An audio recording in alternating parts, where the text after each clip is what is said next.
I'm Marcus Coward, and this is WakeUpNB Bedford. I'm here with SeanRichard.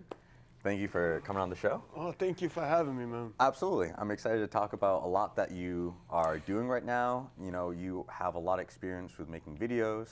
You're currently working at the Fall River Cable, what is it, FCR?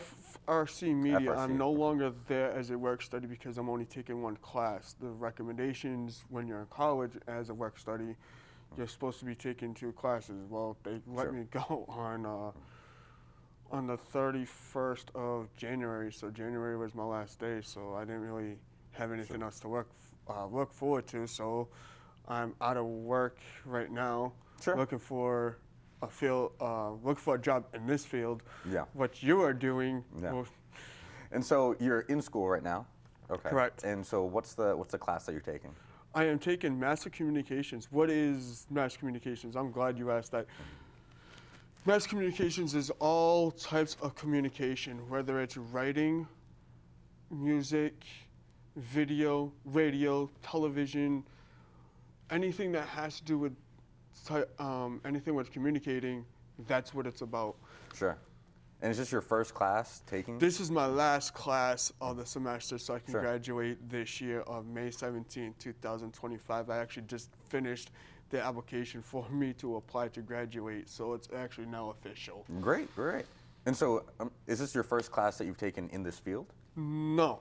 Okay. And so what other classes have you taken? I have taken PR, which is public relations, which I learned much about.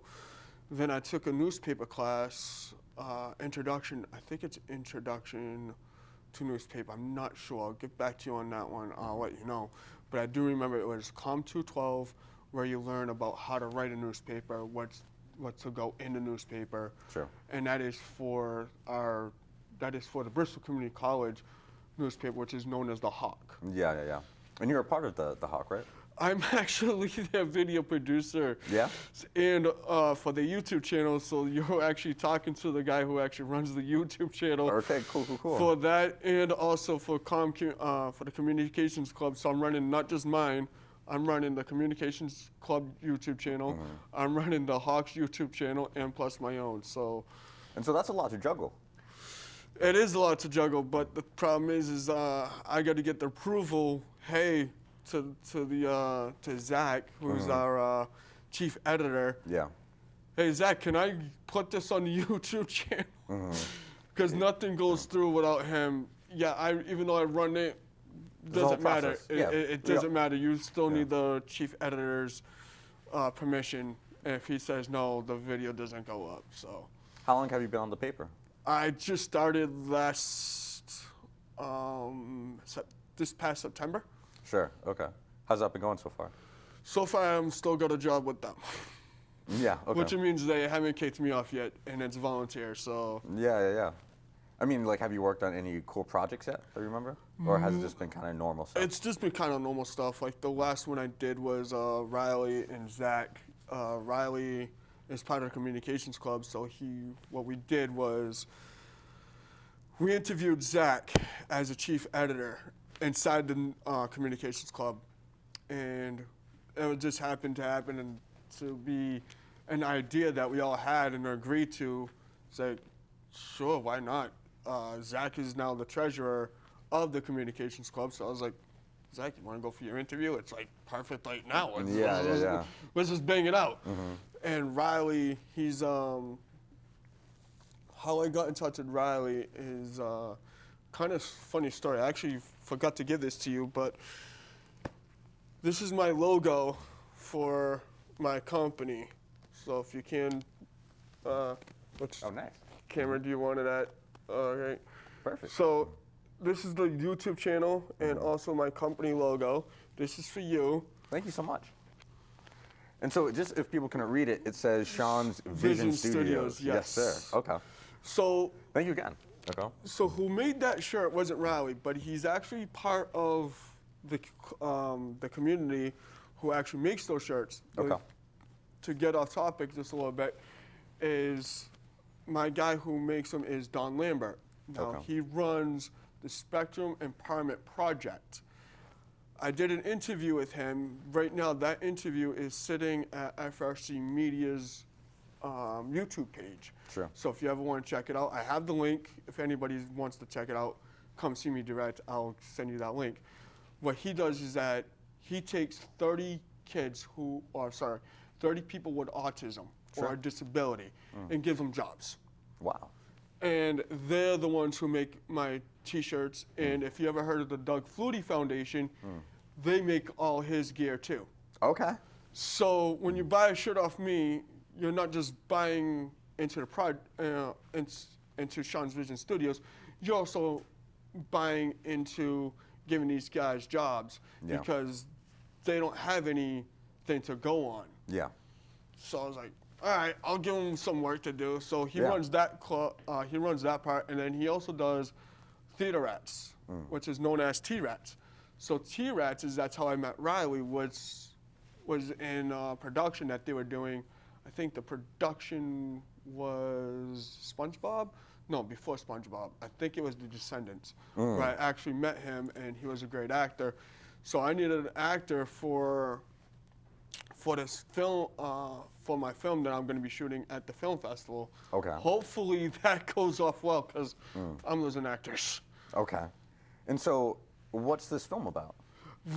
It's actually about 1920s. We're going back to the 20s and 30s, where it's actually mob versus mob. Sure. Okay. So you're going to have an Al Capone versus a Lucky Luciano. Sure. Okay. So if anybody doesn't know who Lucky Luciano is, he's an Italian who took 2 Jewish people under his wing, and he came a form of a boss. Sure. And so when are you trying to have this finished by? March 8th is our deadline. Okay. And have you started filming yet? No, like I said, we've been trying to find actors. Yeah. And the actors have to be college students. Sure.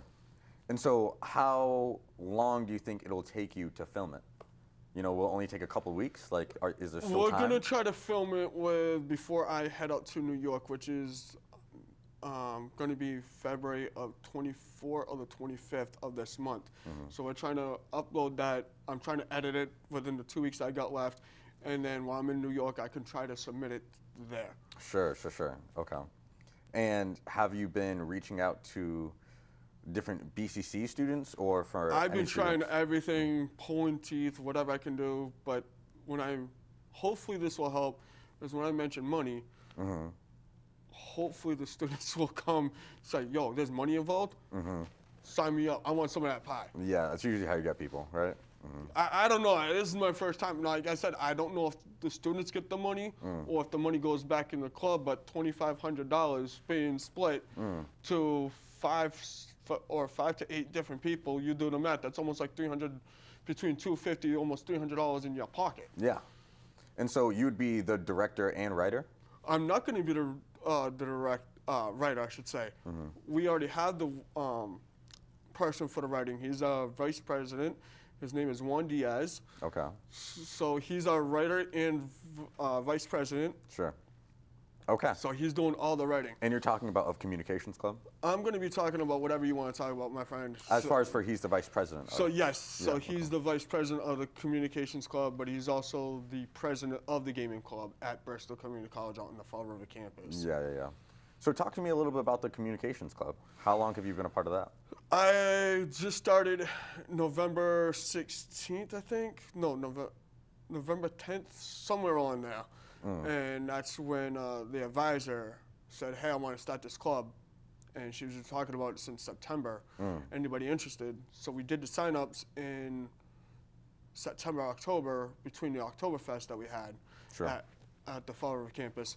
I was trying to get names there and then see who would actually show up. And then whoever showed up was part of the club. Sure. How's that going so far? It's not going, like, we're down. On paper, I have 16 people. How many are showing up is like 4 to 5. Sure. So it's not going well. Yeah. Trying to get everybody in, it's just not happening. Yeah, the BCC clubs are definitely struggling for membership, for sure.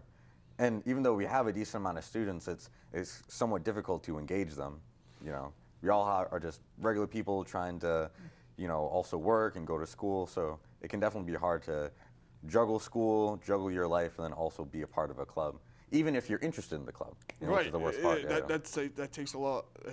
It takes a lot, and I look at this club as a job because jobs don't succeed unless the people show up and show that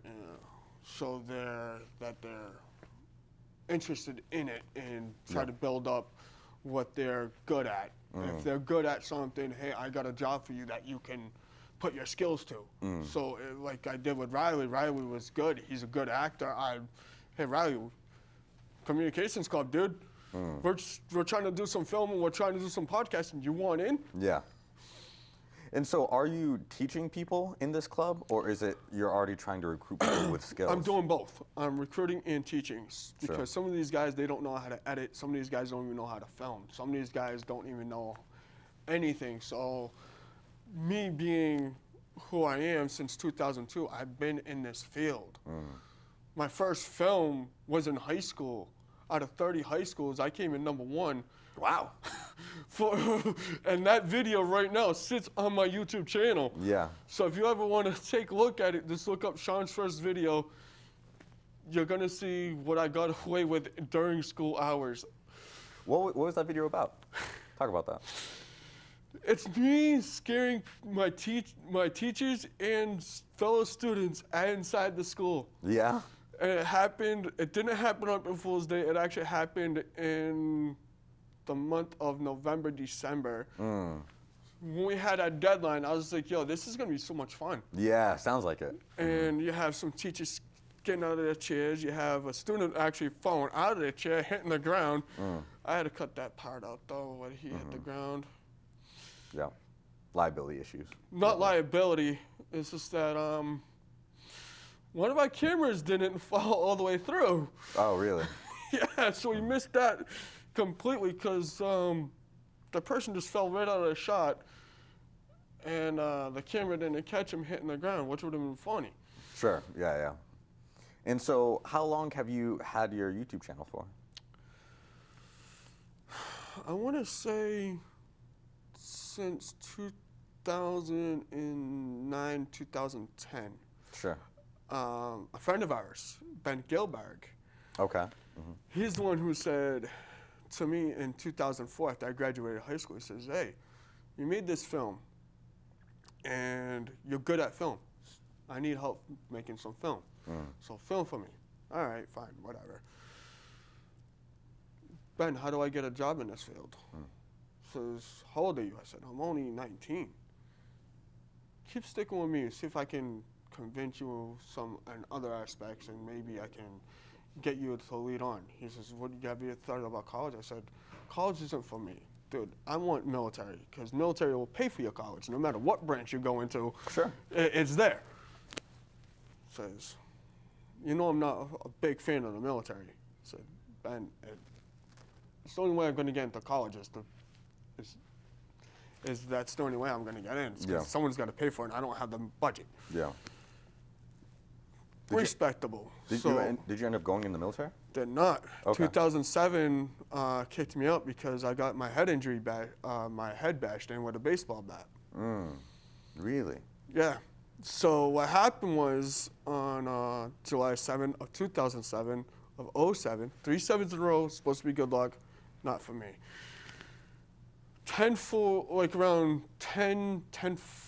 Between 10 and 10:45, I should say, at night, the lights went out. I was in my basement lifting weights. I had no idea what I was gonna do. So like around 9:30, I get a phone call. Hey, what are you doing? I said, dude, my lights just went out. Like I'm bored out of my mind, and I have football, like a backyard league competition for football, where it's tackle with no pads on, and you got a football game the next day. You just came home from a fishing trip, so you're already amped up, ready to work out, and I'm just like, yo, I want to celebrate off my first fishing trip. My grandfather was a fisherman, so I think I deserve this celebration. Sure. Yeah, that celebration ended up in the hospital. Kid came up to me saying, hey, run your pockets, give me that football. Instead of throwing the football at his head, which I should have done, I went to put it in my left hand, and I was going to soccer punch him, get out. But when you have 30, 40 witnesses that don't come forward, that said that they didn't see anything or didn't even go to the cops at all, what do you do? Really? So I ended up walking after my head injury. After my head getting bashed in, I ended up walking home 1.5 miles. What? Yeah. From the hospital? No, from the From spot, where that happened? From where I got my head bashed in, I ended up walking home with being all blooded up, and I'm not sure if anybody even, I think one person stopped and asked me if I needed help, but at the time, like, dude, leave me alone. I don't trust anybody at this point in time. Like, I just want to get home. And that situation was never resolved, you're saying? The kid is still at large as of right now. Do you feel like you would recognize him if you saw him? I would. Yeah. I would. Especially the hoodie that he was wearing. He was wearing a tan, not New York as the baseball team, but as the New York company where you had NY all over the thing. So it was actually a clothing design. Sure. So when I say New York, it's New York clothing design, not the New York Yankees. Sure. And so when you went to the police, The police actually came to me because then that night,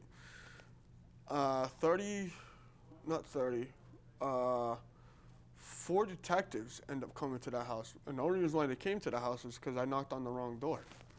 Okay. So I knocked on my neighbor's door thinking it was my door. I look back, I take a step back, I'm like, this isn't my house. Oh shit.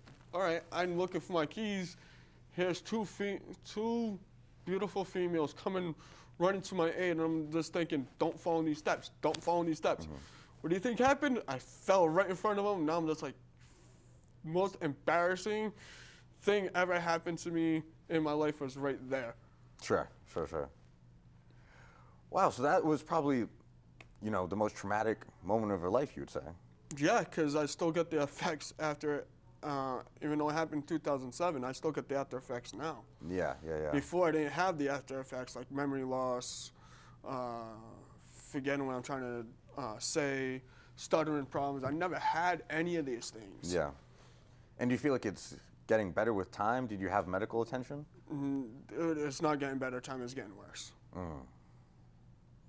And so do you feel like there's going to be any possible resolution, like with the cops now, or? Well, I'm going to be opening up my case again because it's due. And I also have all documentations. I have the newspaper article. Actually, I have the 2 newspaper articles. Brian Fraga is the one who wrote the first one. He put 21 severely beaten, fighting for his life was the headline. And that was on March 8th when that was printed out. I think it was either March 8th or March 10th. It's one of those 2 dates, but I still have that one. I don't have the original. I just have a photocopy on a regular paper. Yeah. But the other one back after, the second one, I should say, 2011, after I came back from Iowa for traveling the country with AmeriCorps CCC, which stands for National Civilian Community Corps. It's almost like a Peace Corps where you go out in other countries and you do good things. Well, there's an organization that's right here in right here in the United States that actually does that. Sure. So when I found, when he got the headline from Casey Carney, who was my teammate at the time, she goes, I had no idea that this was you. I said, yeah. Did you see the first one? She goes, well, what are you talking about? I said, here's the first line. Like, dude, you was in the hospital for this? I said, you thought I was kidding you? Like, so that's what happened to those scars. Well, if you shave my head completely, you'll see 3 to 4 scars. And it took 30 to 40 staples, not stitches, staples, regular staples, right inside your head to close up the gap. And I had 4 to 7 skull fractures from that. And now, do you have family that you were with during that time, during that recovery time, that was helping you? Family now, I just remember waking up to my mom and dad yelling at each other, blaming whose fault it was. like, it's your fault. Well, my dad offered me to go to Foxwoods, but I didn't have any money after my fishing trip. And I owe him like $200 because all the gear I had to buy to go on this fishing trip. So that took a lot out of me. And so my mom stayed home. She didn't know that I was back from the fishing trip, nor did she even want me to go in the first place. But I saw a legacy that because my grandfather was a fisherman, it skipped a generation. I thought I could do it too. Sure. And so when you say this fishing trip, were you ever fishing for money, or this was for pleasure, for leisure? This was actually for money. This was actually commercialized fishing industry. Sure. But you came back and didn't have much money for it? I just got back from my first trip. It was like only a 24-hour, maybe a 48, 24-hour trip. Sure. Where I come back and then the captain says, hey, if there's any money left over, I'll pay you. Well, I didn't get paid for that trip because I was in the hospital. And when I came back, I think 2 days later, they ended up calling me saying, hey, where's Sean? We kind of want him back. Well, Sean's in the hospital, so I don't think he's going to be fishing for a while. Yeah. Wow. So as soon as I got my sight, I just ended up losing my sight. Yeah. So are you still interested in fishing at all? Or has that been kind of a thing of the past? Been a thing in the past because now I'm trying to focus on video production. There's more money, more involved in video production, but it's just so hard because everybody now has a phone. Yeah. TikTok, YouTube, everybody can upload, download anything that they want right from their phone. Yeah. So it's kind of hard when you're competing, but the professionals, they're making more money than a guy who's got a camera phone. They're making maybe 3 to 4 figures. Yeah, wow. A month. Yeah. It doesn't seem a lot, but No, it is. Yeah. 3 or 4 figures, that's like $4,000 or $5,000 a month. Where, hey, my rent is $1,200. Well, yeah, $30 a day. I mean, $30 an hour. Go figure on that one. Yeah, it's a good deal. Yeah. So let's talk about some of the inspiration for how you got started with, making videos. How I got started was my first video, like I said, back in 2002, which I was in high school. Winning first place as something that I never done before. Something I wasn't passionate about, but I was actually having fun doing it. Sure. I was like, yo, if I can do this and get this award, I want more awards like this. I want to know what it's like to be more of a filmmaker. Sure. So me not just watching TV, I was like, yo, I always wanted a camera. So let me get into the camera business and let me see what I can do. And how that started was episode of Full House. Really? Okay. Well, if you remember, Bob Saget used to follow Michelle with the big giant VHS around the kitchen or around the house. I was like, he can make money off of that, and me watching home videos, funniest home videos, I want in. Yeah. I want some of that. $10,000? Yo, I want some of that. Yeah. So you saw making videos as a way to make money?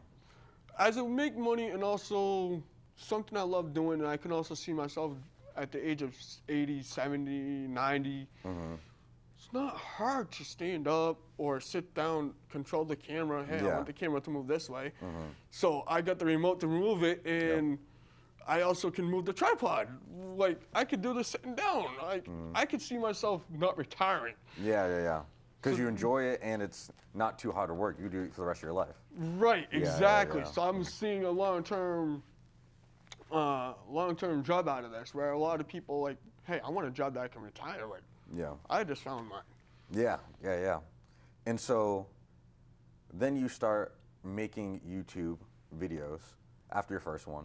What's the theme, really, of your YouTube channel? I don't have a theme, because what happened was I started doing some pranks, and then my YouTube started getting some seriousness, like women's soccer, men's basketball, women's basketball, and that was from the college. So the college let me film the games, edit the games, and as long as I did the filming and editing, they let me use that and put that on my channel. Great. As long as it went on their channel first. Sure, sure. So I was like, all right, cool. And I used that as my resume. So I have a resume build up. So later on, I kind of got bored, wanted to make some funny videos. So I got my dad into one. Well, not really into one. This just happened to be by accident. My dad picks up the wrong phone. And that's also on my YouTube channel when I speak. So my dad thinks he's got his phone in his hand. This was not scripted, by the way, at any means. Sure. So my dad grabs my phone, thinks it's his, he's playing with it. I go, oh, camera. Like, as soon as I bust out that camera, he goes, what'd you do to my phone? I said, I don't know what you're talking about, but your phone is over there. Yeah, and I pointed with the camera. He goes, oh, you dumb kid. Yeah, Said, yeah, get pissed off at me when you got my phone. Yeah, I'm not the one who grabbed the wrong phone. Exactly.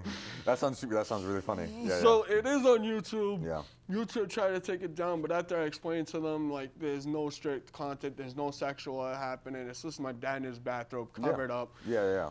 And he's just waking up with a cup of coffee. So I made that argument, so they let the video stand. Cool. Okay. So that was one of the videos. Another video that I did was Special Olympics. I kind of made that one more fun because it's showing kids with disabilities, what they go through, how they play sports, and what seriousness is behind it. And for me, playing with Special Olympics, I take that very seriously. Like, as a...